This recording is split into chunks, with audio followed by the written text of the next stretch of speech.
Scarpariello, che profumo! Spaghetto bello doppio importante. Qua pomodoro fresco, non può mancare aglio, peperoncino, basilico, olio d'oliva, pecorino e parmigiano a mantecare, lardo stagionato. Normalmente lo scarpariello è uno di quei piatti che sarebbe del consumo di quello che ti rimane come salsa del giorno prima. E poi formaggio alla Vieneten. Utilizzeremo pomodori freschi.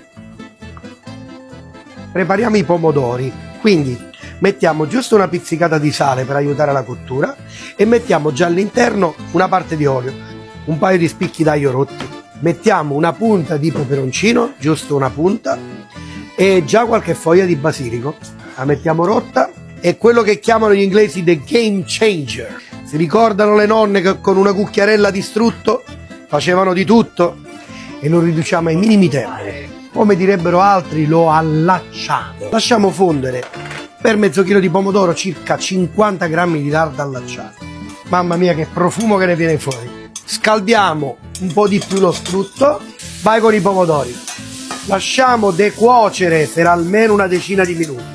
Adesso bolle forte, abbassiamo un poco, lasciamo asciugare. Siamo alla fiamma dell'acqua e cottiamo lo spaghetto. 8 minuti e 2 minuti in padella e ci siamo. Prendiamo i pomodori che hanno il basilico. Questa continua a ridurre un poco e la passata ce la facciamo immediatamente.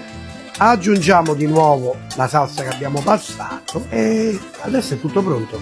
La pasta è pronta. Adesso lo spaghetto lo rendiamo indimenticabile. Un pochettino di lardo, un bel pesto di aglietto, tutto il suo bell'aroma. Andiamo con un filo d'olio d'oliva. Mamma mia! Eccolo qua. Aggiungiamo il pomodoro e ci aiutiamo con una presa d'acqua. Via!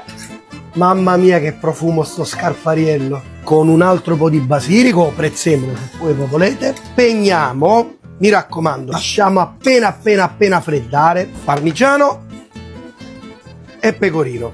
Ragazzi che profumo sto scarpariello. Impiattiamo e come al solito i piatti saranno due. Uno è per me e uno è per voi. Beh, che fa qua? Un altro po' di formaggio non ce lo mettiamo a chiudere? Scarpariello? Tu mi hai provocato? E mo me te mangio. E fate i bravi.